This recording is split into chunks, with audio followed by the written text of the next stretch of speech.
नमस्कार दोस्तों, स्वागत है आपका आरके वर्ल्ड में। हम देखते हैं कि जब कभी किसी महापुरुष की चर्चा होती है तो सबसे पहले उनसे संबंधित प्रमाणों की बात की जाती है। चाहे वो महावीर स्वामी रहे हों, चाहे वो तथागत गौतम बुद्ध रहे हों, या फिर कोई भी ऐसे महापुरुष जिनको हम जानते हैं उनके बारे में बात होती हो। आज हम चर्चा करेंगे तथागत गौतम बुद्ध से संबंधित साक्ष्यों की, जिसके आधार पर यह पता चला है कि तथागत बुद्ध जैसा कोई महापुरुष भारत में हुआ था। बात करेंगे कपिलवस्तु की, गनवरिया की और आसपास के क्षेत्रों की। आप लोग वीडियो में अंत तक बने रहिए। कपिलवस्तु के विषय में सबसे पहले सूचना हमको फाहियान और वेनसांग जैसे चीनी यात्रियों के यात्रा वृत्तांत में दिखाई देता है। फाहियान की पुस्तक का नाम फुको ओकी और वेनसांग की पुस्तक का नाम सी यू की है। वेनसांग को च्वान च्वांग, इवान च्वांग, वेनसांग इत्यादि नामों से भी जाना जाता है। वेनसांग जो है वो लगभग 7वीं शताब्दी ईस्वी में भारत आया था। उसने जिस पुस्तक की रचना की, सी यू की, उसका अंग्रेजी में भी अनुवाद किया गया और बाद में चल करके हिंदी में भी अनुवाद किया गया। ब्रिटिश काल में एक विद्वान हुए, इंजीनियर हुए, उनका नाम था मेजर जनरल अलेक्जेंडर कनिंघम।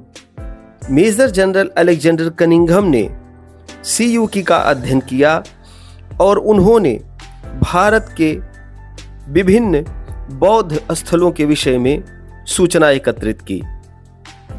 इसी क्रम में उन्होंने नालंदा विश्वविद्यालय को ढूंढा, कपिलवस्तु के विषय में बताया, लुम्बिनी के विषय में बताया। इसके अतिरिक्त उत्तर भारत में आने वाले कई महत्वपूर्ण पुरास्थलों के विषय में सूचना प्रदान की। उन्होंने कई स्थानों के उत्खनन भी करवाए और वहां से संबंधित साक्ष्यों को एकत्रित करके हमारे समक्ष रखा।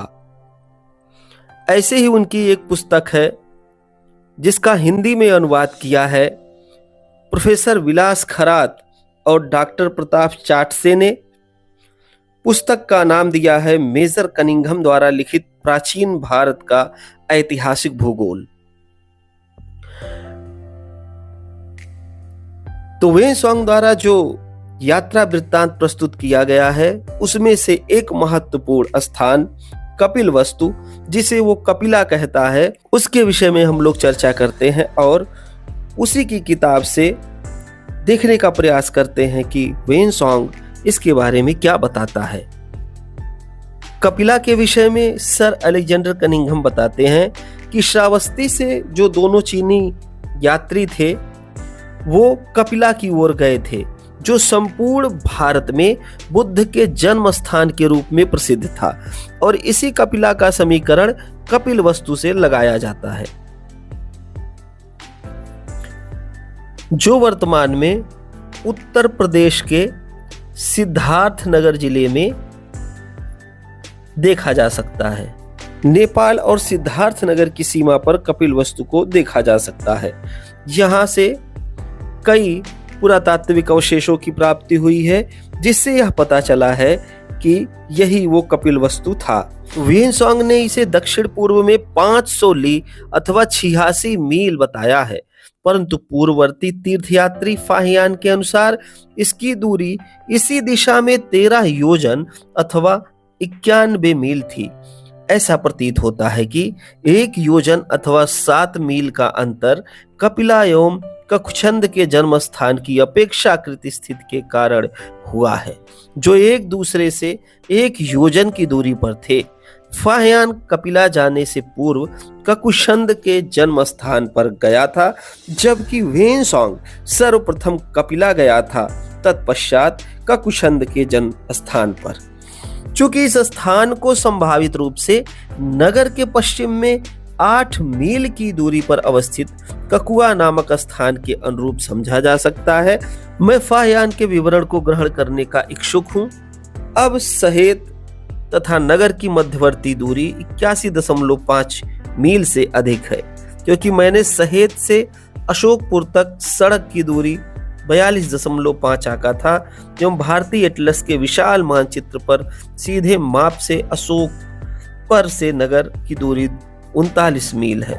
अतः इस देश के इस भाग को घुमावदार सड़कों से इनकी वास्तविक दूरी 85 मील से कम नहीं हो सकती है, जैसा कि फाहियान ने लिखा है। तो इस विषय में अलेक्जेंडर कनिंघम महोदय अपने विचार प्रस्तुत करते हुए बताते हैं कि कपिला या कपिल वस्तु की जो दूरी है वो साकेत से कितनी है और उसकी अवस्थिति कहां पर है। विंसोंग ने जिले के घेरे को 4000 ली अथवा 667 मील आंका है, जो फैजाबाद से घाघरा एवं गंडक के संगम तक दोनों नदियों के वास्तविक क्षेत्र के समान है। सीधे माप के अनुसार यह क्षेत्र 550 मील है, जो मार्ग दूरी के अनुसार 600 मील से अधिक हो गया। कपिला के नाम के संबंध में अभी तक कोई संकेत प्राप्त नहीं किया जा सका, परंतु मेरा विश्वास है कि अनेक समान तथ्यों के आधार पर सकुचित सीमाओं के भीतर नगर की स्थिति को निश्चित किया जा सकता है।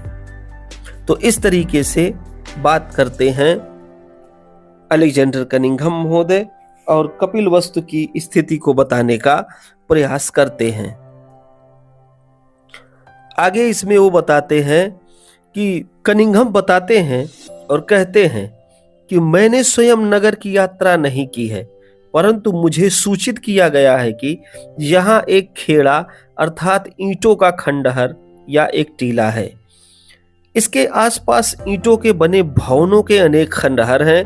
चूंकि फाहियान ने 5वीं शताब्दी के प्रारंभ में कपिला को अक्षरशः विशाल निर्जन स्थान बताया है, जहां ना तो राजा है न जनता, परंतु केवल कुछ एक भिक्षु एवं 10-20 गृह हैं। अतः इस बात की संभावना नहीं है कि नगर के स्पष्ट चिन्ह प्राप्त किए जा सकते हैं, जो 12वीं शताब्दियों से अधिक समय से निर्जन पड़ा हुआ है।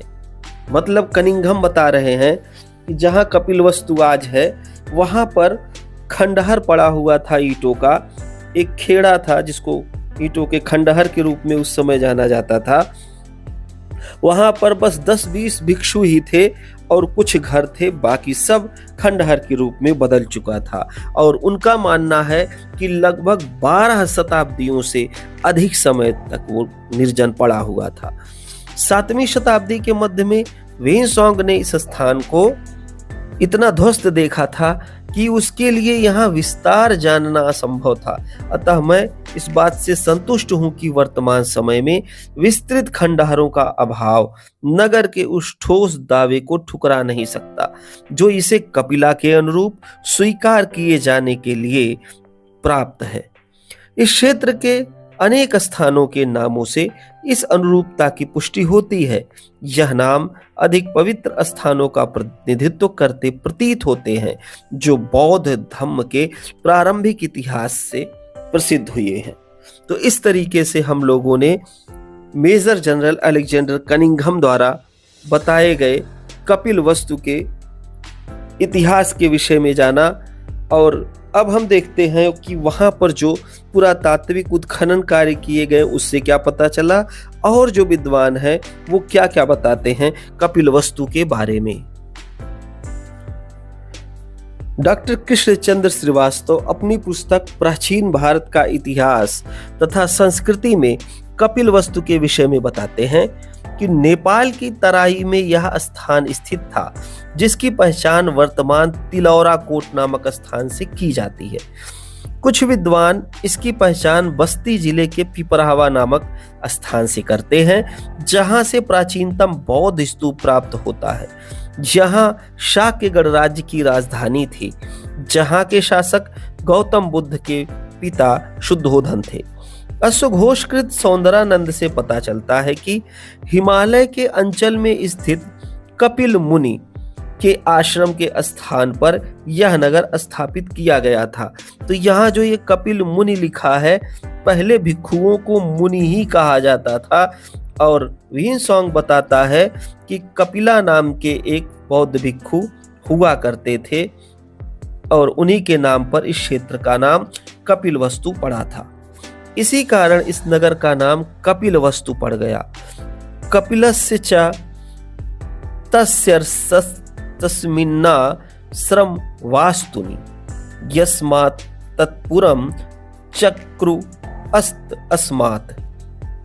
कपिलवास्तु तत् सौंदरानंद 157।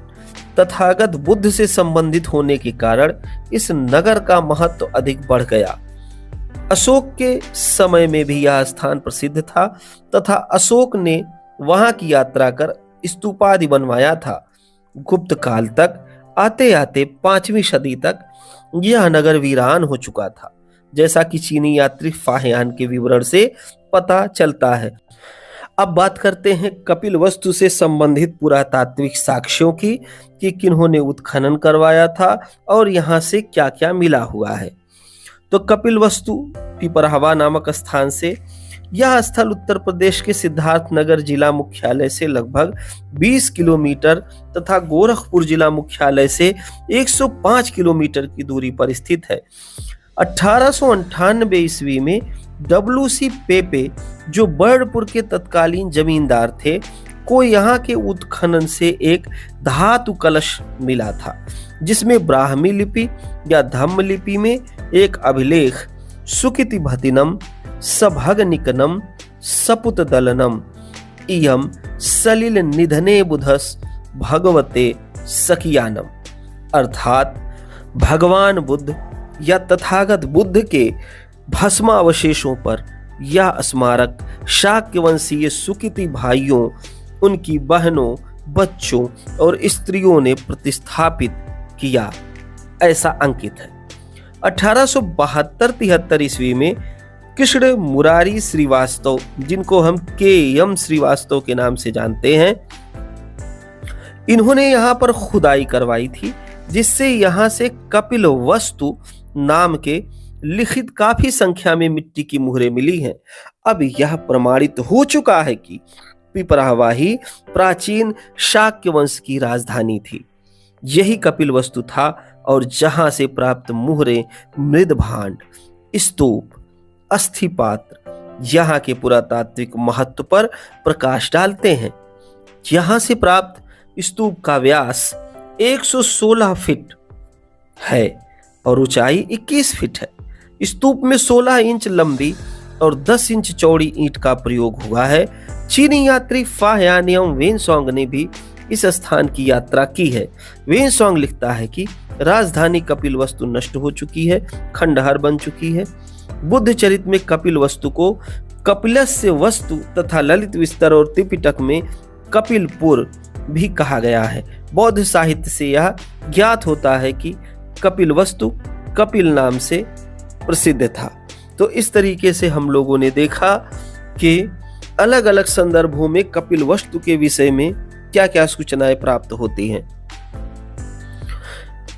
संदर्भ यह है कि 1898 में जब WC पेपे ने एक बड़े से टीले का उत्खनन करवाना प्रारंभ किया, तो कुछ ही नीचे उत्खनन करके जाने के बाद उनको कुछ घड़े मिले, जिनमें राख और कई भस्मावशेष भरे हुए थे।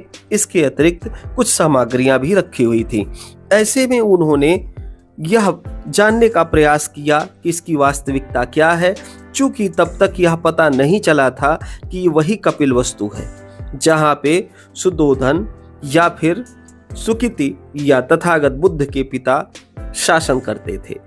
बाद में गनवरिया में उत्खनन कार्य करवाया गया, जहां से कुषाण काल की बहुत सारी सील्स मिली हैं, मुहरें मिली हैं। उन पर कपिलवस्तु विहारे लेख लिखा हुआ मिला है और उससे पता चला है कि ये वही स्थान है, ये वही प्राचीन कपिलवस्तु है जो 6ठी शताब्दी ईसा पूर्व में एक नगर के रूप में आबाद था और जहां पे शाक्य वंशीय जो शासक हैं वो शासन कर रहे थे। विशेष रूप से ये खत्तीय थे और ओक्काक वंश से इनका संबंध बताया जाता है।